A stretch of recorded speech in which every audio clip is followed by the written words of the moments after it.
Halo semuanya, Assalamualaikum warahmatullahi wabarakatuh. Salam S3, senyum, sehat, semangat. Hari ini saya akan memberikan materi tentang populasi, sampel, kriteria, teknik sampling, dan besar sampel.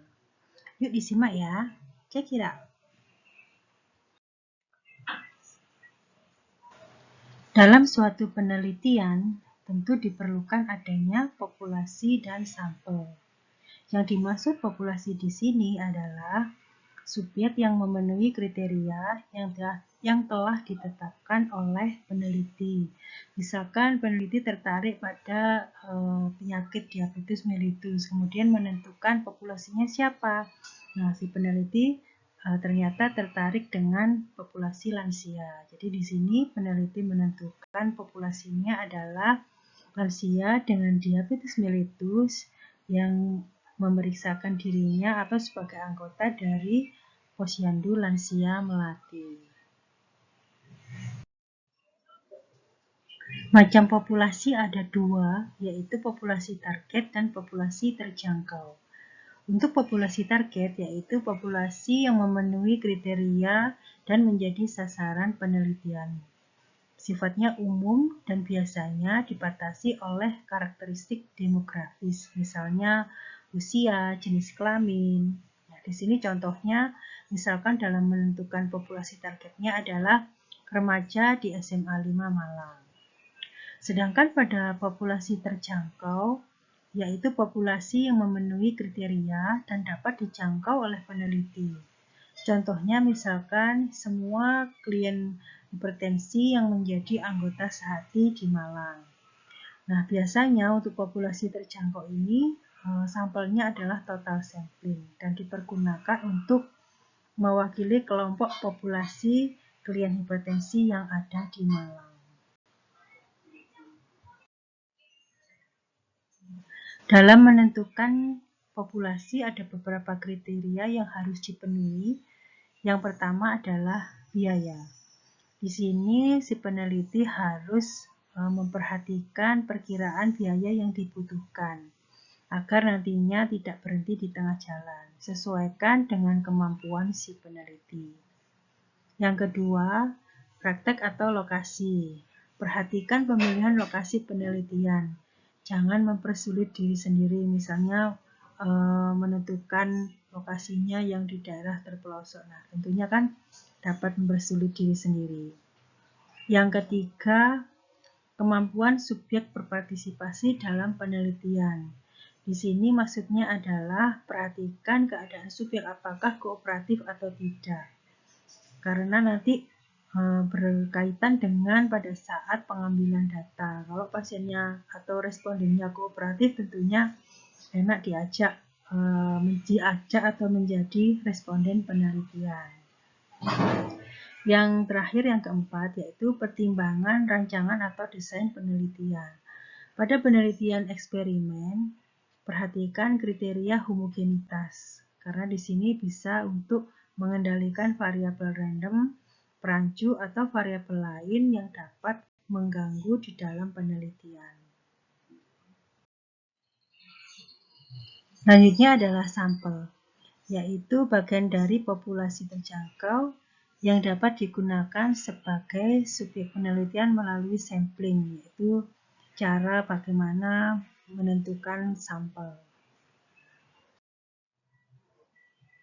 Syarat sampel meliputi representatif, artinya dapat mewakili populasi yang ada, sehingga dapat diperoleh kesimpulan penelitian yang menggambarkan keadaan populasi.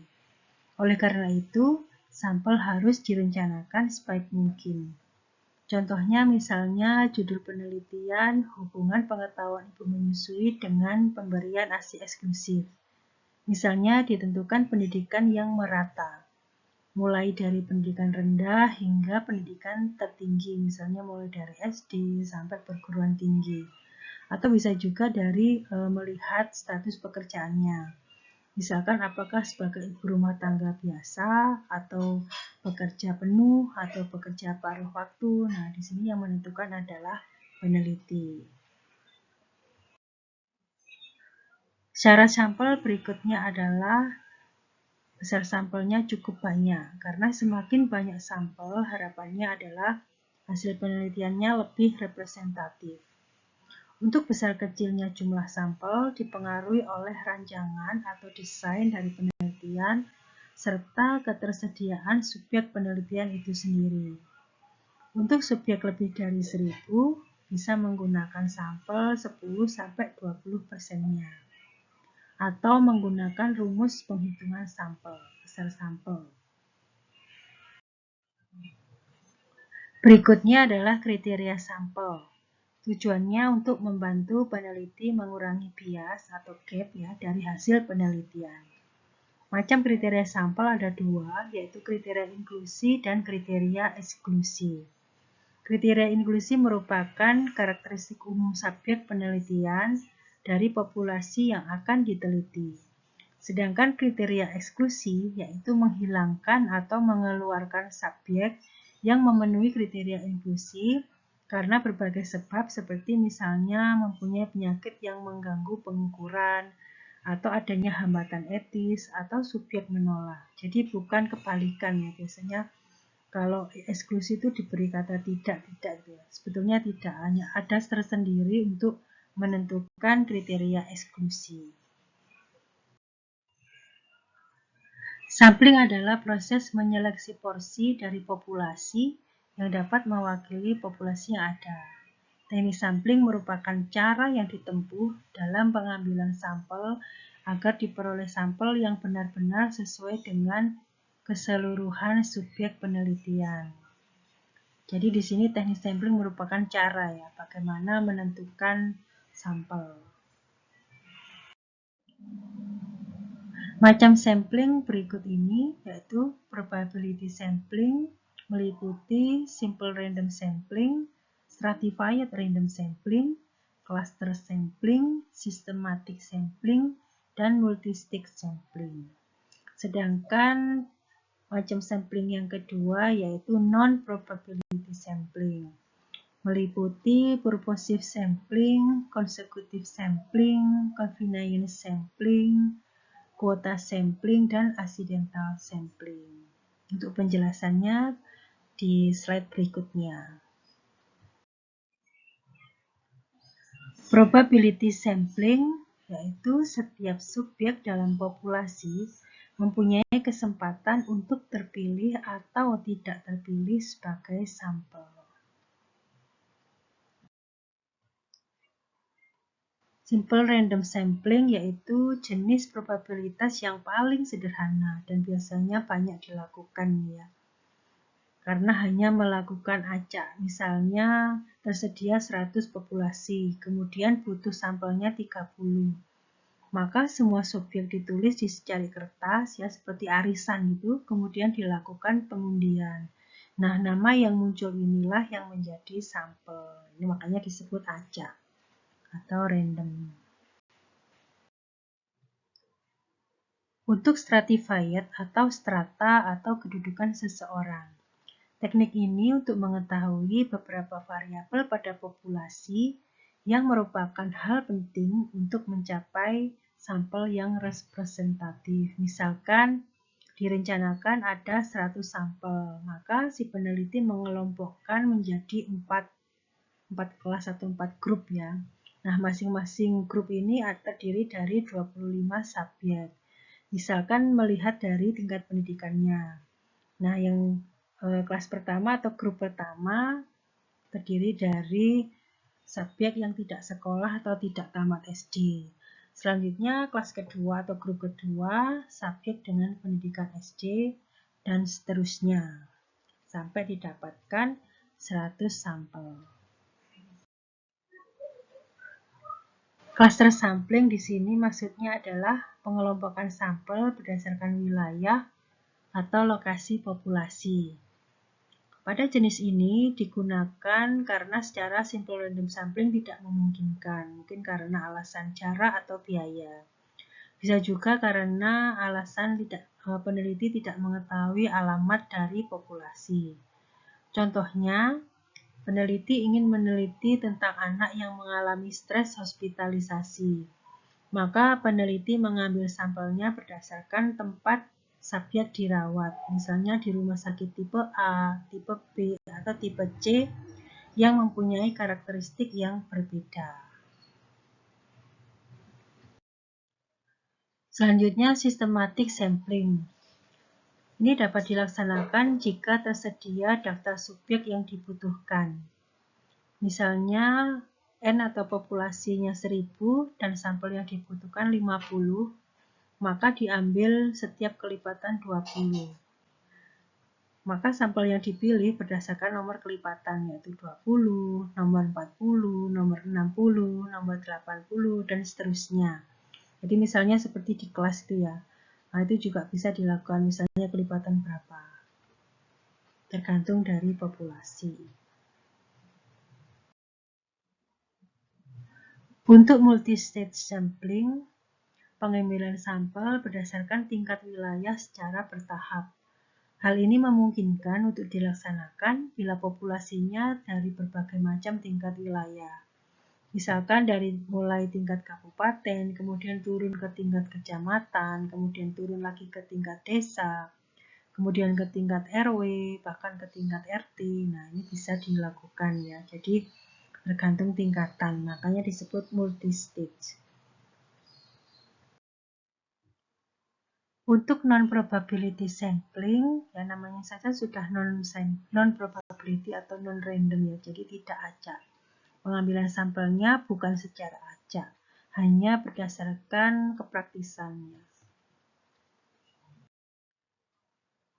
Yang dimaksud purposive sampling di sini yaitu teknik penetapan sampel dengan cara memilih sampel di antara populasi sesuai dengan yang dikehendaki peneliti, sehingga sampel yang didapat ini mewakili karakteristik populasi. Jadi sesuai kriteria inklusi atau kriteria eksklusi yang telah ditentukan oleh peneliti.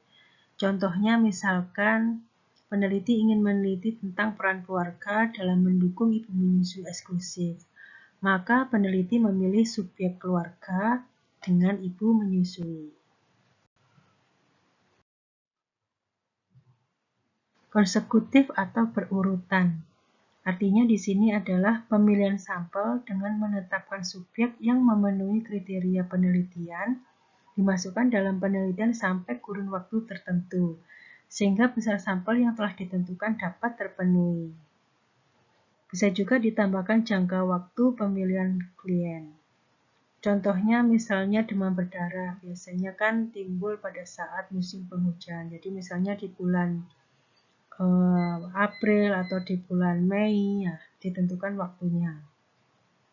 Untuk konsekutif sampling ini sering digunakan pada penelitian epidemiologi di komunitas. Karena tadi berkaitan dengan waktu ya, kurun waktu.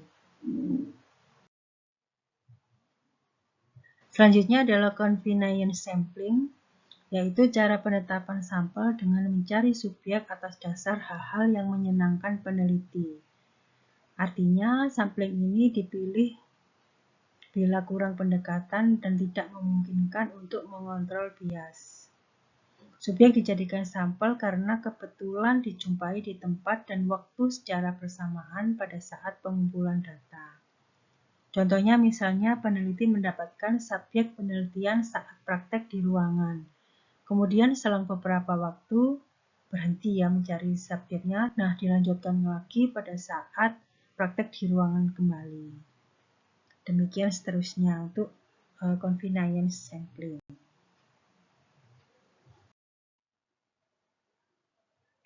Kuota di sini artinya adalah daya tampung yang diperlukan. Untuk kuota sampling maksudnya adalah menetapkan setiap strata populasi berdasarkan tanda-tanda yang mempunyai pengaruh terbesar variabel yang akan diselidiki. Jadi sudah ditetapkan kuotanya atau besar sampelnya. Kemudian misalnya dari populasi yang didapat, misalnya ditemukan 50, karena peneliti sudah menetapkan kuotanya 40, maka yang diambil sebagai sampel adalah 40. Pada accidental sampling, yaitu pengambilan subjek atau kasus yang kebetulan ada atau tersedianya. Bedanya dengan purposive sampling yaitu pada purposive sengaja memilih kasus atau subjeknya, sedangkan pada accidental ini sampelnya diambil dari kasus atau subjek yang kebetulan ada atau ditemukan, makanya disebut accidental. Pada besar sampel ditetapkan dulu batas maksimal dan batas minimal. Untuk populasi yang kurang dari 10.000, ini dapat menggunakan rumus dari Noto Atmojo tahun 2002, yaitu NN kecil ya, di sini artinya sampel, kalau N besar itu populasi. Jadi rumusnya adalah sampel sama dengan populasi dibagi 1 plus populasi dalam kurung tingkat kepercayaan yang diinginkan. Biasanya kan tingkat kepercayaannya itu 0,05 atau 0,01. Tergantung dari kasus yang ditentukan oleh peneliti ya. Jadi di sini misalnya contohnya ditemukan populasinya 100, maka dibutuhkan sampelnya sekitar 80 orang. Nah, di dalam menentukan rumus besar sampel ini berbagai macam sumber bisa digunakan ya. Yang penting nanti diikutkan di dalam daftar pustaka menggunakan teorinya siapa, apakah Noto Atmojo atau teori-teori yang lain boleh digunakan asalkan ada sumber pustakanya. Dalam menentukan besar sampel, hal-hal yang perlu diperhatikan adalah sampel yang besar akan memberikan hasil yang lebih akurat, tapi tentunya memerlukan lebih banyak waktu, tenaga, dan biaya sehingga perlu lebih diperhatikan. Yang kedua yaitu pengambilan secara acak memberikan data yang lebih representatif. Yang ketiga, besar kecil sampel tergantung pada sifat populasi yang diwakili.